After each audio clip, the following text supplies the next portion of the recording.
everyone. First, I want to thank everybody for coming. Thank you. Travis is just an awesome person, but what I really want to talk about is community unity, because no one can do things alone. You know, it takes groups of people to get things done. But if a lot of people bring some little thing to the table, something really big can happen. And that's what happens here. And that's what Travis has done, is just bring people that are like-minded together, that want to help others, that want to reach out to other people, that want to change the world and make things better for everybody. And it takes somebody to bring people together, and Travis is really good at that. Yeah. We are going to have some activities for the kids pretty soon under these tents over here, play some games, and then maybe go up to the reservoir and swim for a little bit. Kind of cool off in the hot part of the day. And then we're going to come back here and we're going to assemble a whole bunch of glow stuff, and we're going to have a glow-in-the-dark dance party. Yeah! Our DJ should be here pretty soon. Deborah, tell us the most amazing thing that's happened to you in your outreach this last year. Just one. One amazing thing. I think I'd have to say Leah Rose. Leah Rose is a little girl that has DIPG, which is a very awful form of brain cancer. And when your child is diagnosed with this, thank you, dear, you're basically sent home on hospice, told that your child will live a couple weeks to a couple months, and to make arrangements and spend as much time as you can. There's no treatment for it at all. So when Leah Rose was brought to us, we were kind of scared. You know, we'd never treated kids with brain tumors before. Most of our kids had been kids with leukemia. And they were responding really well. In just a few days to a couple weeks, a child would go in remission from the oil if they have leukemia. So I thought, okay, let's try a child with brain cancer. Let's see how it goes. She wasn't expected to live, like I said, a couple weeks, maybe a month. And she's in her 6th year of life. Right on. She walks and talks and eats and goes to school, and she couldn't do any of those things when I met her. She had a feeding tube, and she just laid there unable to move. Within a day, she ripped the feeding tube out of her nose and was eating food. And like I said, we're 6 years in. She's fully in remission, and she takes no medication and has had zero treatment except for cannabis oil. Yeah. So right on. Right there. You know, and all the kids in our program are doing well.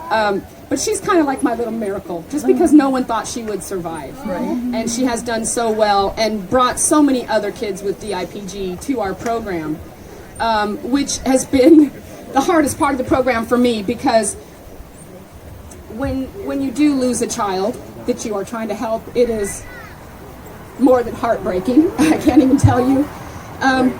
But what I have found, and we have lost 5 children in our program with DIPG, but what has happened is they live a year or two, and they live very well during that year or two, and then they pass very gently. I don't even know how else to say it. But when your child has that, you just administer morphine until they pass away, and it's really ugly. With the cannabis, it's peaceful, they're laughing, they're smiling, they're happy, they're playing, even sometimes when they pass.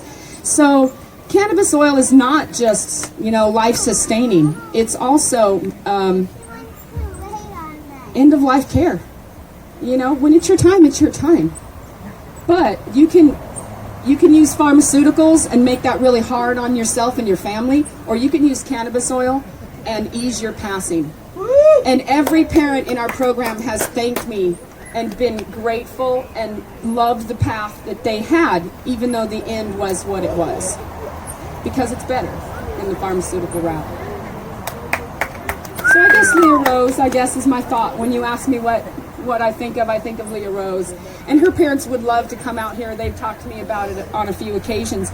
But Leah Rose's father is a Washington County Sheriff's deputy, and they're not allowed to speak at events or participate in cannabis events because of his job, which makes me really sad and brings up a whole nother point. Why? Right? So you're telling me this just saved my child's life, but I can't get on the news and say anything? How could you do that to somebody?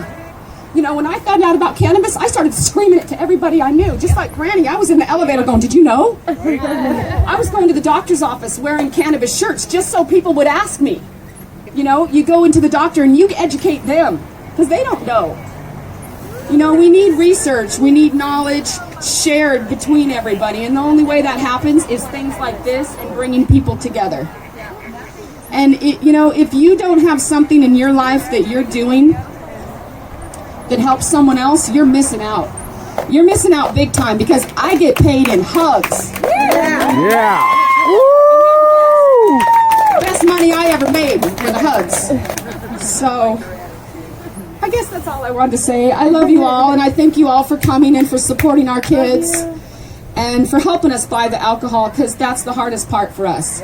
The solvent for making the oil is very expensive, and that's the hardest part. And when Travis, you know, brought this to the table, it did really change things for us, and helps us a lot. So we appreciate you, Travis, and we love you, and we appreciate everybody for being here. So thank you.